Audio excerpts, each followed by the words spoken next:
नमस्कार दोस्तों, direct indirect की मास्टर वीडियो में आपका बहुत बहुत स्वागत है।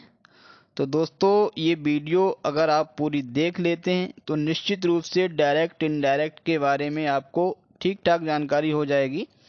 तो बस मैं आशा करता हूं कि आप हमारे साथ बहुत ही धैर्य के साथ बने रहेंगे। तो निश्चित रूप से ये वीडियो आपके लिए बहुत ही लाभकारी होने वाला है। ठीक है, तो सारी चीज़ों को हम लोग यहाँ बिल्कुल क्रम से समझने का प्रयास करेंगे। तो उम्मीद करते हैं आपका कोई डाउट नहीं बचेगा, बस केवल आप पूरा ध्यान दीजिएगा। ठीक है, तो शुरू करते हैं। तो सबसे पहले आपको जानना है कि जो हमारा डायरेक्ट स्पीच होता है उसके दो पार्ट होते हैं। कितने पार्ट होते हैं?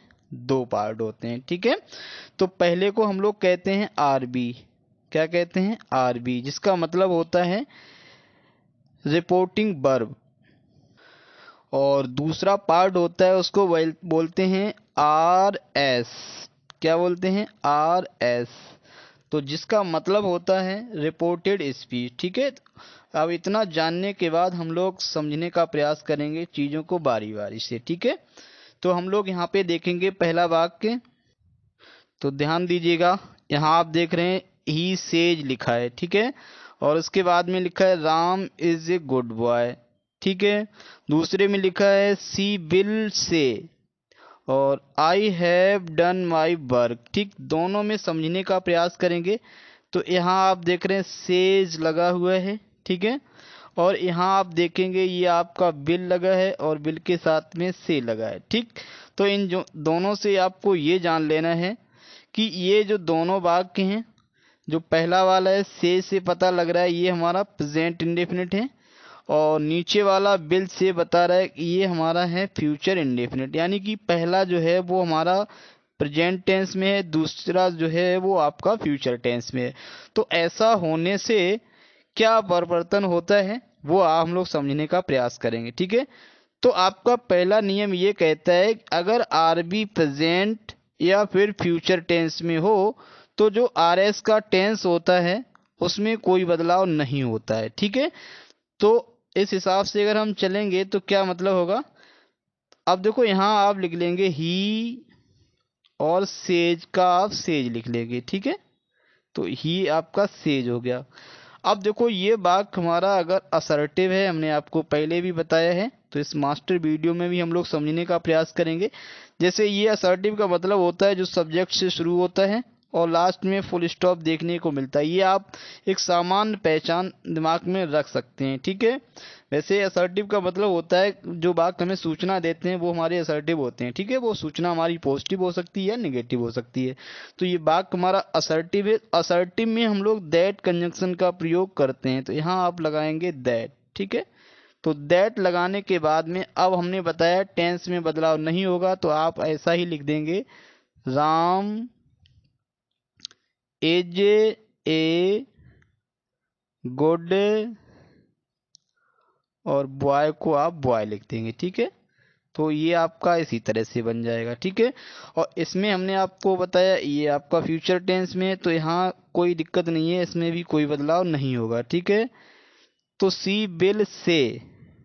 ठीक, अब टेंस में बदलाव नहीं होगा, लेकिन यहाँ पे आप देख रहे हैं अगर आपका फर्स्ट पर्सन है, आई या बी का कुछ फॉर्म आ रहा है तो उनमें बदलाव हो जाएगा। ठीक है, तो आई हमारा बदलता है, ये जो आई है ये हमारा बदल जाएगा इस सब्जेक्ट के अनुसार। ठीक है, तो सब्जेक्ट हमारा सी है, तो यहाँ भी आपका हो जाएगा सी। ठीक है, तो सबसे पहले तो यहाँ आप दैट कंजक्शन लगा देंगे और उसके बाद में यहाँ आप सी लिख लेंगे। ठीक है, तो दैट कंजक्शन क्यों लगाया हमने आपको, क्यों क्या बताया कि ये वाक्य भी हमारा असर्टिव है, तो असर्टिव होने की दशा में हम लोग दैट कंजक्शन का प्रयोग करते हैं, ये आपको ध्यान रखना है। ठीक है, अब देखो टेंस नहीं बदलेगा तो आई के साथ हैव लगता है, तो सी के साथ हमारा आ जाएगा हैज।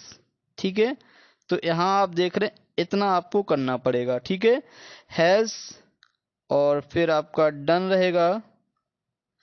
अब देखो माई, माई किस में बदलेगा? तो माई का स्थान जब यहाँ पे आप देख रहे हैं सी ने ले लिया है, तो यानी कि जब आई का ये माई लगा हुआ था, ठीक, और जब हमारा सी हो चुका है तो इसका ये मतलब हुआ है जो सी है वो हमारा बदल जाएगा हर में। ठीक है। तो यहाँ आपका जो माई है वो हर में बदल जाएगा सी के अकॉर्डिंग, ठीक है। और यहाँ पे आप लिख देंगे हर वर्ग। तो आई थिंक ये आपको समझ में आया होगा। समझ में आपको पूरा वीडियो आएगा, बशर्ते आप जो है जल्दबाजी में ना हो, ठीक है। अब यहाँ हम समझने का प्रयास करेंगे, दोनों में अंतर समझेंगे, ठीक है। जो पहला वाक्य था उसमें आप देख रहे थे सेज के बाद सेज था केवल, तो इसमें आपका मी और दिख रहा है, यानी कि टू मी दिख रहा है। तो यहाँ आप देख पा रहे हैं कि आरबी में हमारा ऑब्जेक्ट आ चुका है, ठीक है। तो आरबी में हमारा जब ऑब्जेक्ट आ जाता है तो क्या बदलाव होता है, ठीक है। तो ये टू मी जुड़ने से होगा क्या, वो हम लोग समझेंगे। तो उसमें हमने पीछे क्या देखा था कि सेज को सेज रखा था, लेकिन यहाँ सेज को हम सेज नहीं रखेंगे, इस सेज टू को हम लोग बदल देंगे टेल्स में। तो यानी कि तो आपका हो जाएगा ही, और यहाँ पे आप टेल्स कर देंगे, ठीक है। टेल्स क्यों किया, क्योंकि यहाँ पे सेज है, जो सेंस होता है यहाँ पे जो सब्जेक्ट है वो ऑब्जेक्ट को बताता है, तो बताना की अंग्रेजी होती है टेल। तो ये हमारा सेंस के अकॉर्डिंग आ जाता है, ये बात आपको ध्यान रखनी है, ठीक है।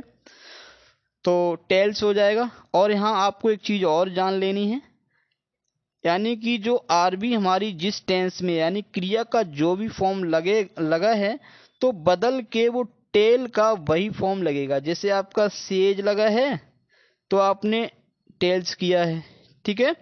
अगर यहाँ पे टोल्ड लगा होता, यानी सेड लगा होता, तो हम लोग टोल्ड लगा देते। ये बात आपको ध्यान रखना है, ठीक है। अब यहाँ हो जाएगा टेल्स, और ये आपका मी रहेगा, यानी कि ये जो टू है वो गायब हो जाएगा, ये ध्यान रखना है। अब ये वाक्य भी हमारा कैसा है, असर्टिव है, सब्जेक्ट से शुरू है और लास्ट में आप देख रहे फुल स्टॉप लगा है, और इससे भी हमें सूचना मिल रही है। तो यहाँ आप दैट कंजक्शन लगा देंगे, ठीक है। क्या लगाएंगे, दैट कंजक्शन लगाएंगे।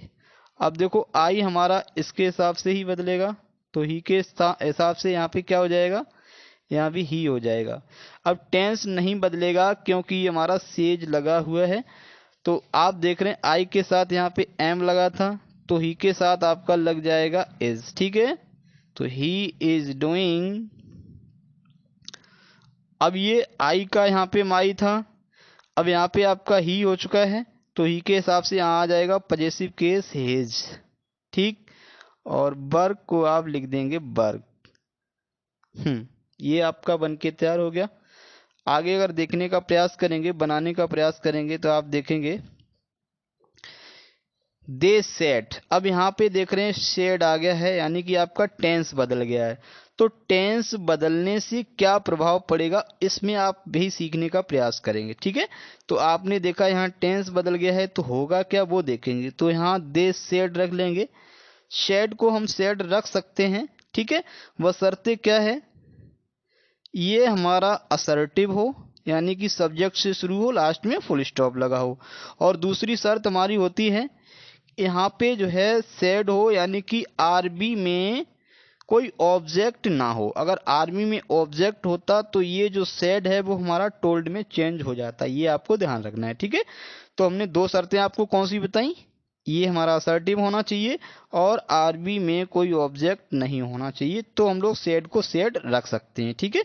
तो यहाँ हमने वही किया है। अब फिर हमने यहाँ पे देखा दैट कंजक्शन लगा लेंगे, दे सेड दैट। अब देखो यहाँ पे है बी, तो बी हमारा फर्स्ट पर्सन, तो हमारा बदलेगा सब्जेक्ट के अनुसार।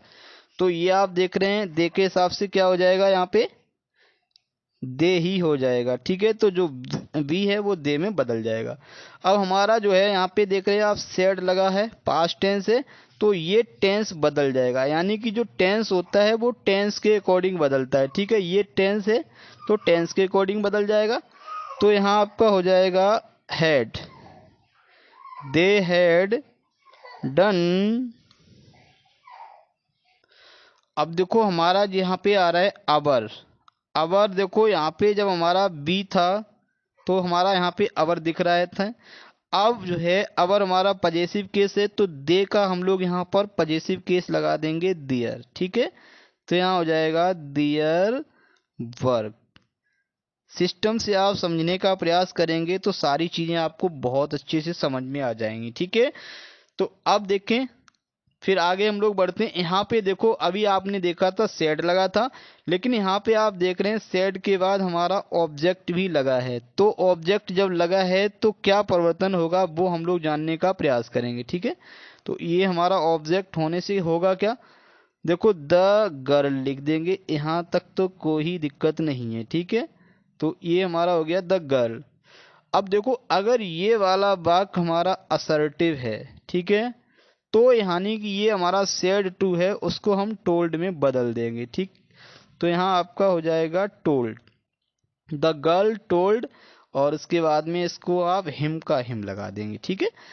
अब यहाँ हमने आपको बताया है क्या करेंगे आप, दैट कंजक्शन लगाएंगे। दैट कंजक्शन लगाने के बाद इस आई को आप किसके हिसाब से, ये जो गर्ल है इसके हिसाब से आई को बदल देंगे। तो यानी कि स्त्रीलिंग है तो गर्ल का गर्ल नहीं लिखेंगे बल्कि लिखेंगे यहाँ पे सी, ठीक है। अब देखो कैन, जब हम टेंस का बदलाव करेंगे तो यहाँ पे आप देखेंगे ये हमारा सेड लगा हुआ है, यानी कि पास्ट टेंस है, तो कैन का यहाँ पे क्या हो जाएगा, कुड हो जाएगा, ठीक है। क्या हो जाएगा, कुड, कुड लिख दिया हमने। तो सी कुड। अब डू, अब देखो फिर आ गया आपका माई, तो आई का माई से जो संबंध था वही हम लोग सी का संबंध कर देंगे, यानी कि सी का यहाँ पे लिख देंगे आप पजेसिव केस, हर और वर्क। अब देखो ये आपका सेल्फ फॉर्म है, तो जो सेल्फ फॉर्म है वो सेल्फ फॉर्म में बदल जाएगा, यानी कि आई का माई सेल्फ था तो आई की जगह हमारा हो चुका है सी, तो यहाँ सी का हो जाएगा हर सेल्फ। तो इस तरह से हमारा ये बन गया, ठीक है। अब यहाँ देखने का प्रयास करेंगे यू सेड। अब देखो यहाँ देखो, हाँ इस वाक्य में हमने ये दिखाने का प्रयास किया है कि जो ऑब्जेक्ट होता है, जैसे सेड के अलावा भी हमारा सेड भी हो सकता है और सेड टू ना होकर के भी ऑब्जेक्ट हमारा हो सकता है, ठीक है। कैसे, देखो यू सेड, तुमने कहा Mohan I like T, Mohan मुझे चाय पसंद है, तो यानी कि तुमने किसको बताया है, तुमने बताया है मोहन को, तो ये जो मोहन है वो हमारा ऑब्जेक्ट है, ठीक है। तो यहाँ नया ये है यू सेड और टू मोहन नहीं लगा है, फिर भी ये हमारा मोहन जो है ऑब्जेक्ट है। तो ऑब्जेक्ट होने से हम करेंगे क्या, यानी कि सेड या सेड टू को हम लोग टोल्ड में बदल देते हैं, बशर्ते ये वाला वाक्य हमारा असर्टिव होना चाहिए। तो हमारा असर्टिव है, तो यहाँ आप कर देंगे यू टोल्ड, और टोल्ड के बाद ये मोहन आपका जो आर एस में है वो इसमें आ जाएगा, ठीक है, मोहन। अब देखो यहाँ खास बात होती है, कभी कभी क्या करते हैं हम लोग, सोच लेते हैं कि जो आपके कॉमा इनवर्टेड कॉमा लगे हैं वहां पे आप दैट रख देंगे, तो दैट रख देंगे तो दैट के बाद मोहन को लाएंगे तो मामला गड़बड़ हो जाएगा, ठीक है। तो मोहन चूंकि ऑब्जेक्ट है तो यहाँ पे आपका आरबी का जो ऑब्जेक्ट मोहन है, तो आरबी रखने के बाद में आप ऑब्जेक्ट रख देंगे, ठीक है। अब देखो आई हमारा बदलेगा सब्जेक्ट के अनुसार, तो सब्जेक्ट इस बार यहाँ पे ये यू आप देख पा रहे हैं, तो यहाँ निश्चित रूप से आई का आपका हो जाएगा यू, ठीक है। लेकिन उससे पहले आपको लगाना है दैट कंजक्शन, तो यहाँ हो जाएगा यू। अब देखो लाइक है हमारा प्रेजेंट फॉर्म, यानी कि प्रेजेंट इंडेफिनिट का बदलाव हम लोग पास्ट इंडेफिनिट में करते हैं, जैसा कि आपको पता है कि प्रेजेंट इंडेफिनिट को पास्ट इंडेफिनिट में, प्रेजेंट कंटिन्यूअस को पास्ट कंटिन्यूअस में, प्रेजेंट परफेक्ट को प्रेजेंट परफेक्ट पास्ट परफेक्ट में, और प्रेजेंट परफेक्ट कंटिन्यूअस को पास्ट परफेक्ट कंटिन्यूअस में बदल देते हैं। जैसा कि आपको पता है कि जो प्रेजेंट का जो भी फॉर्म है वो पास्ट में बदल जाता है, ठीक है। तो यहाँ पे आप लाइक का कर देंगे लाइक्ड, ठीक है, क्या कर देंगे लाइक्ड, और टी में कोई बदलाव नहीं करेंगे, ठीक। अब यहाँ देखिए the teacher said the sun rises in the east. अब देखो यहाँ पे टेंस तो पास्ट है, और लेकिन यहाँ पे अगर ये वाक्य देखेंगे तो लिखा है कि the sun rises in the east, जो सूर्य है वो पूरब में निकलता है। तो यहाँ पे अगर यूनिवर्सल ट्रुथ वाला वाक्य पाया जाता है, तो यहाँ आप देख रहे हैं सेड के बावजूद, यानी सेड लगा होने के बावजूद भी इस टेंस में कोई बदलाव नहीं करेंगे, यानी कि आप राइजेज का राइजेज ही रखेंगे, केवल इसमें दैट कंजक्शन आ जाएगा, यानी कि द टीचर शेड, और इसके बाद में यहाँ पे आप दैट लगा देंगे और शेष वाक्य को ऐसा ही लिख देंगे, ठीक है। यहाँ देखने का प्रयास करेंगे सी सेड टू मी, तो इसमें आपने सबसे पहले देखा इसमें हमारा ऑब्जेक्ट भी है, लेकिन यहाँ पे बदलाव हो गया। यहाँ आप देख रहे हैं वाक्य की शुरुआत हमारी हो रही है हेल्पिंग वर्ब से, और यानी कि वर्ब से हो रही है, और यहाँ पे आप देख रहे हैं क्वेश्चन मार्क लगा हुआ है। तो ऐसी दशा में क्या करेंगे? देखो यहाँ आपको केवल ध्यान रखना, अगर क्वेश्चन मार्क आपको दिख जाए तो आप क्या कर देंगे, इसको सेड टू को आस्क्ड में बदल देंगे। ठीक है, तो कैसे बनाएंगे, यानी कि सी आस्क्ड मी। ध्यान दें सभी लोग।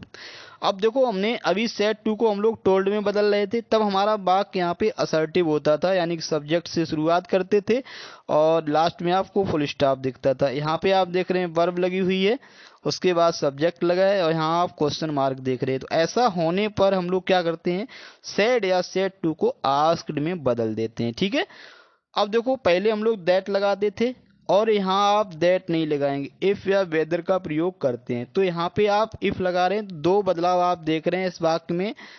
आरबी में हमारा हो जा रहा है आस्क्ड, और जो कंजक्शन जहाँ पे दैट लगता था वहां पे हमारा लग रहा है इफ। ठीक है, और आप देख रहे हैं तीसरा बदलाव ये होगा। अब देखो यहाँ पे हेल्पिंग वर्ब यानी कि आपकी वर्ब है, और वर्ब के बाद में आप देख रहे हैं ये आपका यू लगा है, लेकिन आपको इफ के बाद कंजक्शन काम कर रहा है, तो इफ के बाद आपको लाना है सब्जेक्ट। अब यू देखो हमारा बदलता है किसके हिसाब से, ऑब्जेक्ट के अनुसार। तो हमारा यहाँ पे देखो मी है, तो यू की जगह हमारा हो जाएगा आई। ठीक है, और आर यू यानी कि तो हो जाएगा, आर हमारा किस में बदल जाएगा, आई के साथ वॉज लगता है तो वॉज में बदल जाएगा। आई वॉज हंग्री, और टुडे आप किस में चेंज कर देंगे, दैट डे में चेंज कर देंगे। ठीक है, लेकिन ध्यान रहे टुडे यानी कि जो निकटता सूचक शब्दों में बदलाव तभी होता है जब हमारा यहाँ जो आरबी है वो पास्ट टेंस में हो। ठीक है, अब बढ़ते हैं आगे और देखने का प्रयास करेंगे अगले वाक्य में क्या सीखने को हमको मिलने वाला है। यहाँ पे आप देख रहे हैं क्वेश्चन वर्ड है, और आप क्वेश्चन मार्क तो वही देख रहे हैं, तो इसमें केवल बड़ा है क्वेश्चन वर्ड। तो क्या बदलाव होगा वो हम समझेंगे। ठीक है, तो सबसे पहले हमने इसको देखा क्वेश्चन मार्क को, तो सेड टू को आस्क्ड में बदल दिया। ठीक है, तो सबसे पहले शुरुआत हमारी होगी आई आस्क्ड, और इसके बाद में हमारा लग जाएगा हर। ठीक है, आस्क्ड हर। अब देखो अगर यहाँ पे आपका क्वेश्चन वर्ड आ रहा है तो कंजक्शन के लिए आप क्वेश्चन वर्ड ही रख लेंगे। ठीक है, लेकिन ध्यान रहे जब हमारा ये कंजक्शन हो गया है तो इस कंजक्शन के बाद आपको लाना है सब्जेक्ट। तो वो सब्जेक्ट आपका इधर हो सकता है, यानी कि आप देख रहे हैं हेल्पिंग वर्ब के बाद है, तो आप जो यू है वो किसके हिसाब से बदलेगा, यानी कि ये आप देख पा रहे हैं हर मतलब ऑब्जेक्ट है, तो ऑब्जेक्ट के अनुसार, जबकि यू हमारा यहाँ पे सब्जेक्ट है, तो निश्चित रूप से हर का हम सब्जेक्टिव केस लाएंगे, तो यहाँ हो जाएगा सी। ठीक है, और एजएमआर को हम लोग चेंज कर देते हैं वॉज वर्ब में। ठीक है, और ध्यान रहे वॉज वर्ब में चेंज क्यों किया, क्योंकि ये हमारा पास्ट टेंस में, इस चीज को भी ध्यान रखना है। ठीक है, सी वॉज, अब क्राइंग, CRYING, और जो आप देख रहे हैं ये जो हेयर है वो आपका हो जाएगा चेंज देयर में। ठीक है, तो देखें इस तरह से हमारा ये बन गया। आगे बढ़ते हैं और देखने का प्रयास करेंगे। Did you see me study, देखो इस वाक्य में हमने दिखाने का ये प्रयास किया है, जो आपकी आरबी है, आरबी आपकी पीछे चली गई है, जो आरएस है वो आपका पहले आ गया है। तो यहाँ आपको ध्यान ये रखना है कि अगर आरबी हमारी यहाँ पे पीछे आ जाती है तो आपको शुरुआत आरबी से ही करना है, यानी कि आप इसी चीज को लेके आएंगे। और एक परिवर्तन और यहाँ पे आप देख रहे हैं आस्क्ड आपका पहले से लगा है। आप ये मत सोच लेना कि टोल्ड को हम लोग आस्क्ड में बदलते थे तो आस्क्ड को टोल्ड में बदल देंगे, ऐसा आपको नहीं करना है। ठीक है, तो यानी कि आप देख रहे हैं my friend, asked my friend to me, तो इसको आप लिख लेंगे माई फ्रेंड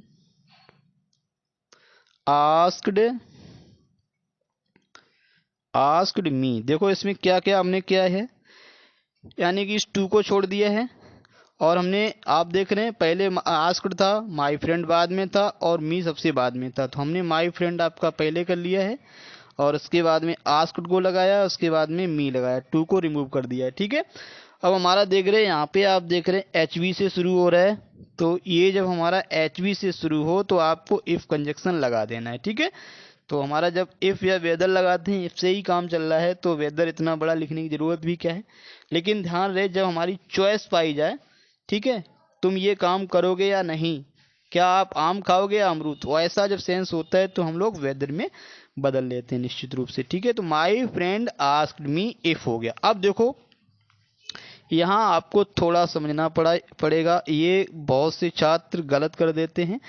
तो यहाँ देखना है आपको, जब ये वाला वाक्य हमारा डू डज या डिड आए, ठीक है, तो ये आए और तो हम इसको चेंज करते समय करते क्या है वो देखिएगा। तो इफ के बाद पहले तो आप सब्जेक्ट में कोई डाउट नहीं है, तो यू है हमारा सेकेंड पर्सन है, तो इसको इसके हिसाब से बदल देंगे। ठीक है, तो मी के हिसाब से वहां पे आपका हो जाएगा आई। ठीक है, अब ये हमें पता है डिड लगा है, इसका मतलब ये हमारा पास्ट इंडेफिनिट है, तो पास्ट इंडेफिनिट को हम लोग बदल देते हैं पास्ट परफेक्ट में, यानी कि इसमें आपका आने वाला हैड और प्लस क्रिया का थर्ड फॉर्म। ठीक है, तो आप देख रहे हैं आई के बाद अब आपका लग जाएगा हैड, फिर सी का हो जाएगा सीन। अब देखो यहाँ पे आपका मी है और मी हमारा आई का ऑब्जेक्ट है, तो आई हमारा बदलता है किसके हिसाब से, सब्जेक्ट के अनुसार से। तो यहाँ पे माई फ्रेंड है, तो यहाँ आपका हो जाएगा ही के हिसाब से हिम ऑब्जेक्ट आ जाएगा। जो यस्टरडे है उसको हम लोग चेंज कर देंगे द प्रीवियस डे, प्रीवियस और डे। ठीक है, तो इस तरह से हाँ बना। ठीक है, इसमें खास बात ये है कि जैसे हम क्या कर लेते हैं, जो वाक्य हमारा प्रश्नवाचक होता है यानी कि यस नो टाइप का होता है, तो उसको हम असर्टिव बनाएंगे। तो असर्टिव बनाते समय जो पास्ट इंडेफिनिट का वाक्य है, अगर वो असर्टिव है यानी निगेटिव नहीं है, तो वहां पे डिड की आवश्यकता नहीं होती है। इसलिए ऐसे वाक्यों में डिड को हटा करके ही हम लोग पास्ट टेंस में उसको बदलाव करते हैं। ठीक है, अब आगे देखने का प्रयास करेंगे। यहाँ पे the teacher said students sit down. अब यहाँ पे कुछ वाक्य हमने ऐसे लिए इंपरेटिव वाक्य हैं ये। तो द टीचर सेड, टीचर ने कहा छात्रों बैठ जाओ। अब यहाँ पे आपको देखना है कि ये सेड किस में बदलेगा। तो हमने आपको बताया है कि आरवी का बदलाव हमेशा आरएस के सेंस के अकॉर्डिंग होता है। तो यहाँ पे देखो टीचर ने छात्रों से कहा बैठ जाओ, तो यहाँ आप समझ सकते हैं कि टीचर ने छात्रों को आदेश दिया है, तो यहाँ हो जाएगा द टीचर ऑर्डर्ड हो जाएगा। ठीक है, ऑर्डर्ड, किसको ऑर्डर दिया, स्टूडेंट्स को, तो यहाँ आप लगाएंगे द स्टूडेंट्स। आप सोच रहे होंगे दा कहाँ से आ गया, तो ये आप देख रहे हैं जब हम किसी को एड्रेसित करते हैं तो दा नहीं लगाते। जैसे हम लोग कहते हैं बच्चों बैठ जाओ, तो यानी students sit down, boys sit down, girls stand up, तो दा नहीं लगाते हैं। लेकिन जब उसको नॉर्मली जनरली लिखते हैं तो हम लोग दा लगा देते हैं। ठीक है, तो इसलिए हमारा दा यहाँ पे आ गया। तो the teacher ordered the students. अब देखो यहाँ आप देख रहे हैं स्टूडेंट्स के बाद आपका लगा है वर्ब का फर्स्ट फॉर्म। तो वर्ब का अगर फर्स्ट फॉर्म है तो आप टू प्लस बी फर्स्ट ध्यान रखेंगे, यानी टू लगा देंगे अपनी तरफ से और यहाँ पे सिट और डाउन कर देंगे। ठीक है, तो यहाँ आप देख रहे हैं कोई किसी तरह का कोई कंजक्शन नहीं लग रहा है। ठीक है, तो यहाँ आपको देखा कि टू से आपने जोड़ दिया। अगला वाक्य देखेंगे the doctor said to me. अब देखो डॉक्टर ने मुझसे कहा डू नॉट टेक, मत लीजिए ऑयली फूड, मतलब तेल युक्त भोजन, चिकनाई वाले जो भोजन है उनको मत लीजिएगा। अब देखो यहाँ क्या सेंस बन रहा है, डॉक्टर ने मुझसे कहा, इसका मतलब है डॉक्टर ने मुझे राय दी, सलाह दी। ठीक है, तो यहाँ आप क्या लिख सकते हैं, पहले तो ये लिख सकते हैं द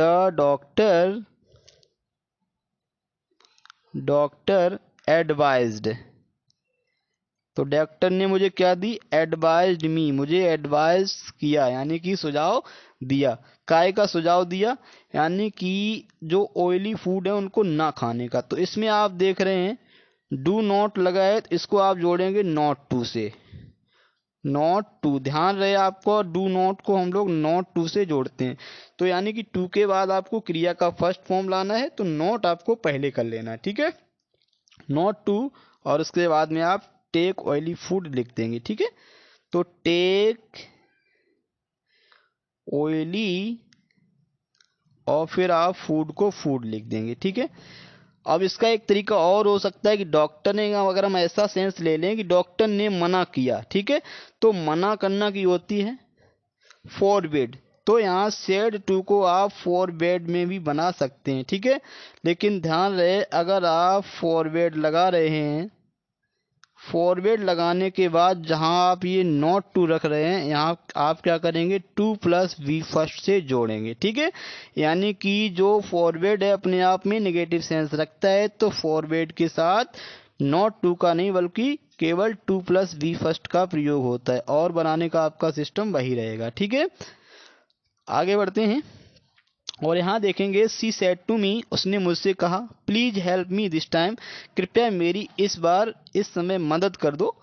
तो यहाँ पे आप देख रहे हैं, जैसे ही आपको प्लीज दिख जाए, क्या दिख जाए, इस हम प्लीज की बात कर रहे हैं, तो जैसे ही इसमें प्लीज दिख जाए और इधर वाक्य हमारा इम्परेटिव होगा ही होगा, तो हम लोग प्लीज को देखते ही क्या कर देते हैं, इस सेड या सेड टू को हम लोग रिक्वेस्टेड में बदल देते हैं। तो ये हमारा हो जाएगा सी रिक्वेस्टेड। तो देखो, प्लीज का हमारा सेंस भी होता है, अगर हम कैसे किसी से कहते हैं कृपया मेरी मदद कर दो, तो हम गिड़गिड़ाते से मदद जो है मदद मांगते हैं, तो हम क्या करते हैं, रिक्वेस्ट करते हैं, विनती करते हैं, इसलिए हम लोग सेड टू को रिक्वेस्टेड में बदल देते हैं। तो सी रिक्वेस्टेड मी। अब जो हमारा ये प्लीज है वो हट चुका है, क्योंकि प्लीज का सेंस किसने ले लिया है, रिक्वेस्टेड ने ले लिया है, ठीक है। अब देखो, सी रिक्वेस्टेड मी, अब आप देख रहे हैं प्लीज को हटा दें तो यहाँ बच रहा है क्रिया का फर्स्ट फॉर्म, यानी कि क्रिया का फर्स्ट फॉर्म है, तो आपको ध्यान रखना है टू आप लगाएंगे और बी फर्स्ट, यानी कि जो वर्ब दी है वही रख देंगे, ठीक है। तो यहाँ हो जाएगा टू हेल्प। अब मी देखो, मी हमारा आई का है ऑब्जेक्ट, तो आई यानी कि हमारा फर्स्ट पर्सन इस सब्जेक्ट के अनुसार बदलेगा, तो यहाँ आप सी का आप ऑब्जेक्टिव केस लगा देंगे, तो यहाँ आ जाएगा हर, ठीक है। और दिस का आप कर देंगे दैट, तो यहाँ हो जाएगा दिस टाइम का क्या हो जाएगा, दैट और टाइम, ठीक है। तो सब समझ में आपको आ रहा होगा। अगला देखते हैं। तो ऐसे वाक्यों को, अगले को आप ध्यान रखेंगे, ये हमारा लेटेस्ट वाला वाक्य है, ठीक है। तो ध्यान दें, लेटेस्ट वाले का सेंस क्या होता है, जैसे लेटेस्ट का मतलब होता है लेटेस्ट वेट, चलना चाहिए, यानी कि इंतजार करना चाहिए, लेटेस्ट प्ले, खेलना चाहिए, तो ये सेंस होता है। इसमें होता क्या है, जैसे इसमें जो सब्जेक्ट होता है वो अकेले वो काम नहीं कर पाता है, वो ऑब्जेक्ट वो भी उस एक्शन में शामिल करता है। तो इसमें क्या होता है, ये एक प्रस्ताव सा रखता है, सजेस्ट सा करता है, ठीक है। तो यानी कि लेटेस्ट वाले वाक्यों को हम लोग जो सेड होता है उसको प्रपोज्ड में बदल देते हैं, ठीक है। अभी हमने आपको बताया क्यों बदल देते हैं, क्योंकि जो सब्जेक्ट होता है वो ऑब्जेक्ट को उस काम में शामिल करता है और उसकी इच्छा होती है कि वो काम उसके साथ करे, ठीक है। तो यहाँ पे वो प्रपोज करता है, ठीक है। तो यानी ही प्रपोज्ड। अब आप लगाएंगे इसमें दैट, यानी कि उसने प्रस्ताव किया कि, तो यहाँ दैट का मतलब होता है कि। अब देखो, लेट अस को हम लोग बदल देते हैं किसमें, दे शुड या बी शुड में। तो यहाँ आप देख रहे हैं, आपका अगर थर्ड पर्सन है यानी कि आई वी नहीं है, तो हम लोग यहाँ कर देंगे दैट के बाद लगाएंगे दे शुड। दे शुड के बाद आप देख रहे हैं जो क्रिया दी है वो आपको लगानी है, यानी कि लेट अस को चेंज करने के बाद हमारा बच्चा है वेट फॉर रिजल्ट, तो दे शुड, फिर आप यहाँ पे वेट लगाएंगे, वेट फॉर और रिजल्ट, ठीक इस तरह से आपका बन गया, ठीक है। और ध्यान रहे, यहीं आपको हम बता दें, अगर इसमें आपका ऑब्जेक्ट भी होता तो प्रपोज्ड के साथ हमारा टू भी लग जाता, ठीक है।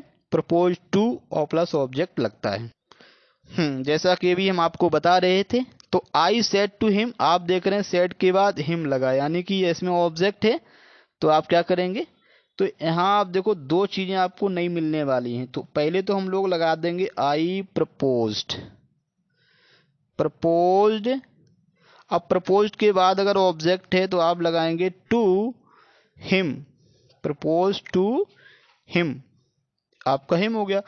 अब देखो फिर आप लगा देंगे दैट, अभी हमने बताया था कि लेट अस को हम लोग किस तरह से वी शुड या दे शुड में बदलते हैं।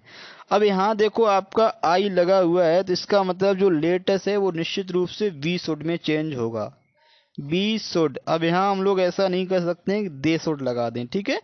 तो यानी B should play a match,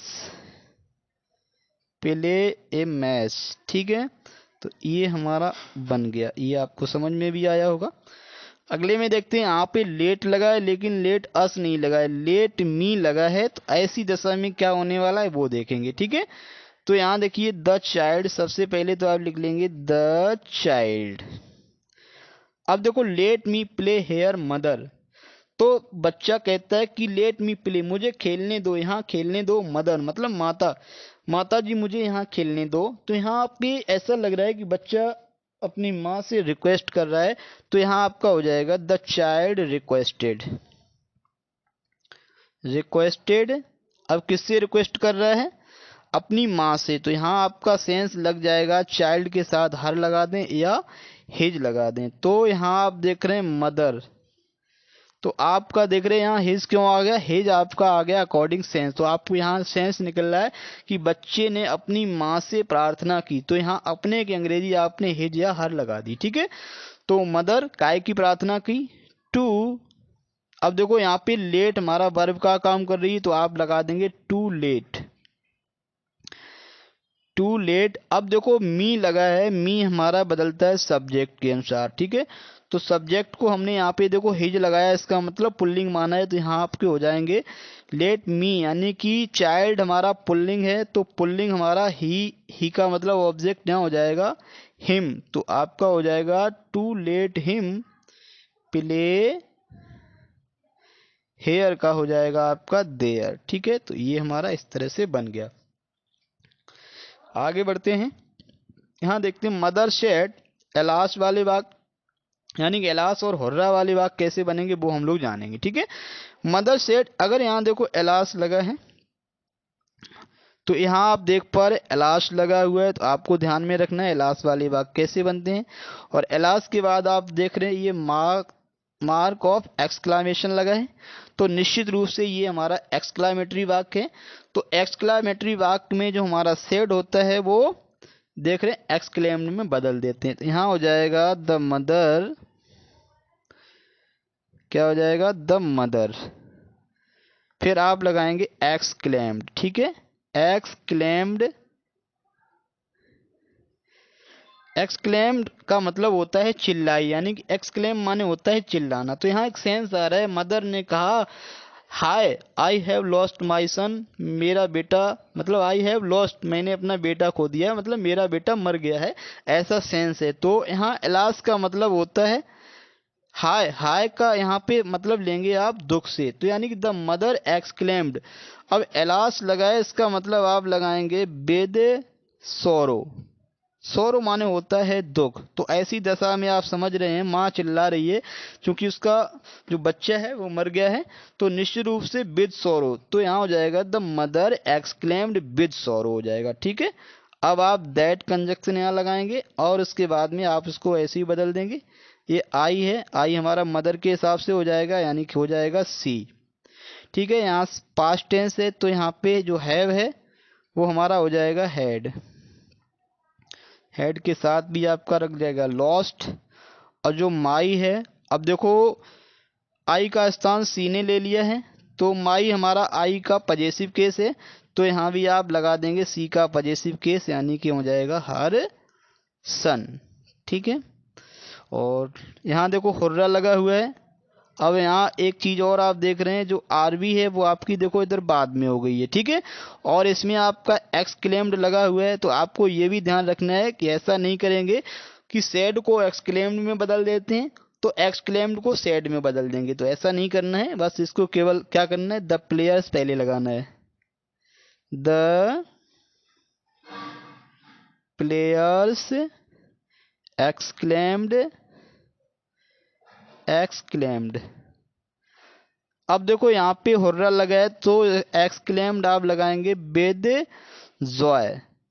क्यों लगाया, क्योंकि देखो अब बात पड़ी hurrah we have won the match, ओ हो मैच जीत गए हैं। तो यहाँ पे हुर्रा का मतलब है कि वो आनंद से खिलाड़ी चिल्ला रहे हैं, ठीक है। तो हम लोग इसीलिए एक्सक्लेम्ड विद जॉय लगा देते हैं, ठीक है। अब देखो एक्सक्लेम्ड विद जॉय, अब आप दैट कंजक्शन लगाएंगे। अब जो ये आपका बी है फर्स्ट पर्सन है, तो फर्स्ट पर्सन आप देख रहे हैं यहाँ पे सब्जेक्ट है द प्लेयर्स, थर्ड पर्सन है तो आप दे में बदल देंगे, ठीक है। और जो हैव है उसको आप हैड में बदल देंगे और वॉन द मैच ऐसे ही लिख देंगे, वॉन द मैच, ठीक है। आगे बढ़ते हैं और देखेंगे सी सेट। अब देखो सी सेट के बाद लगा है कॉन्ग्रेचुलेशन मोहन, उसने कहा बधाई हो मोहन। तो यानी कि आप देख रहे हैं उसने किसको बधाई दी है, कॉन्ग्रेचुलेट किया है मोहन को। और आगे का you have topped the class, तुमने क्लास को टॉप किया है। तो आप समझ गए हैं। तो यहाँ आपका अगर कॉन्ग्रेचुलेशन आ रहा है, क्या आ रहा है, ये आपका कॉन्ग्रेचुलेशन आ रहा है, तो इस सेड टू सेड या सेड टू को आप कॉन्ग्रेचुलेटेड में बदल देंगे। तो यहाँ हो जाएगा सी कॉन्ग्रेचुलेटेड,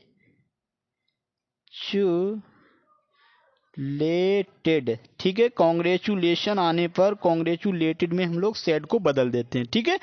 तो सी कॉन्ग्रेचुलेटेड यानी उसने बधाई दी, किसको बधाई दी, मोहन को। तो आप यहाँ पे आप लिख देंगे मोहन, सी कॉन्ग्रेचुलेटेड मोहन। अब इसके बाद में क्या करेंगे, दैट लगा देंगे, या हम लोग अच्छा मीनिंग और अच्छा सेंस करने के लिए यहाँ आप सेइंग दैट लगा सकते हैं, ठीक है।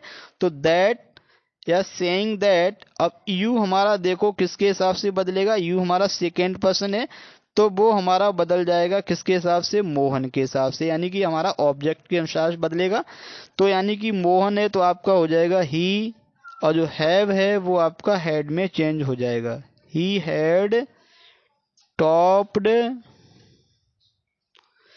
और उसके बाद में आप द क्लास लगा देंगे, ठीक है। तो इस तरह से बना है।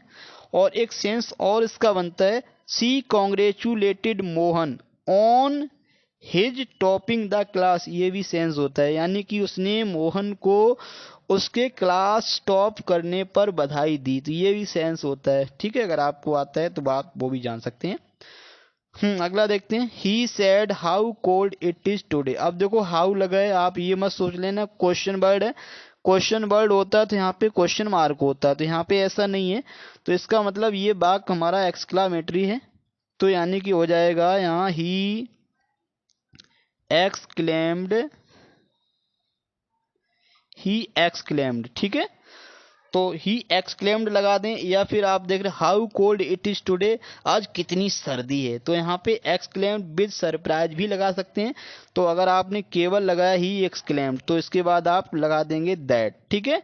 अब दैट लगाने के बाद देखो हाउ कोल्ड, कितनी सर्दी, इसको हम लोग बदल देंगे वेरी कोल्ड में, वेरी कोल्ड, यानी कि इसका सेंस क्या है, इसका सेंस है हमने क्या, कितनी गर्मी, तो इसका मतलब बहुत गर्मी, कितनी सर्दी मतलब बहुत सर्दी। अब देखो दैट के बाद आप लगाएंगे सब्जेक्ट, तो इसका जो सब्जेक्ट है वो है इट, इट। अब देखो इसको हम टेंस चेंज कर देंगे तो इट वॉज हो जाएगा, इट वॉज। और हाउ कोल्ड को हम लोग बदल देंगे वेरी कोल्ड में, ठीक है, वेरी कोल्ड। टुडे को आप बदल देते हैं दैट और डे, ठीक है। तो ये आपको समझ में आ गया होगा। लास्ट में और देखते हैं, कुछ इस तरह के वाक्य आपको देखने को मिलते हैं। She said to me happy new year, आपने देखा कोई कहता है ईद मुबारक हो, होली मुबारक हो, दीपावली मुबारक हो, नया साल मुबारक हो। तो ऐसे वाले हम लोग क्या करते हैं, जब हम किसी को मुबारकबाद देते हैं इसका मतलब हम उसको विश करते हैं, ठीक है। तो ऐसी दशा में ये सेड टू हमारा बदल जाता है विश्ड में। तो यहाँ आप लिखेंगे सी विश्ड, सी विश्ड मी। अब देखो यहाँ पे आप देख रहे हैं कोई जो है कोई वाक्य नहीं है, तो ऐसे में ये आपका क्या है, यहाँ पे हैप्पी न्यू ईयर है, ईयर हमारा नाउन है, तो आप यहाँ पे लगा सकते हैं यानी कि ए हैप्पी न्यू ईयर, क्या विश किया था, ए हैप्पी न्यू, और यहाँ पे आप लिख देंगे ईयर, ठीक है। इसमें आप देख रहे हैं ए अपनी तरफ से आपने ऐड कर दिया।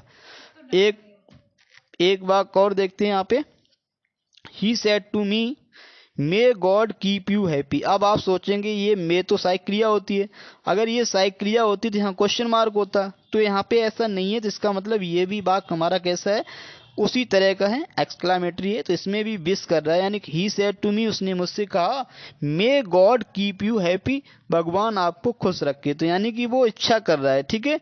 तो यहाँ हो जाएगा ही विश्ड, ही विश्ड। अब विश्ड के बाद आप सीधा सीधा दैट लगा देंगे, ही विश्ड दैट, उसने इच्छा की कि ईश्वर मुझे खुश रखे, ही विश्ड दैट। अब देखो यहाँ क्या कर देंगे, गॉड लगाएंगे और मे का आप यहाँ कर देंगे might, might, God might keep, keep. अब देखो यहाँ आ रहा है यू, यू आप देखेंगे किसके हिसाब से बदलेगा, ये आपका जो ऑब्जेक्ट है इसके हिसाब से हमारा यू बदल जाएगा, यानी कि यू का मतलब यहाँ हो जाएगा कीप। अब यू है क्या, यू हमारा है, देखिए यहाँ वर्ब के बाद आया है, तो वर्ब के बाद हमारा ऑब्जेक्टिव केस आता है, तो यानी कि यहाँ पे आ जाएगा मी, और हैप्पी का आप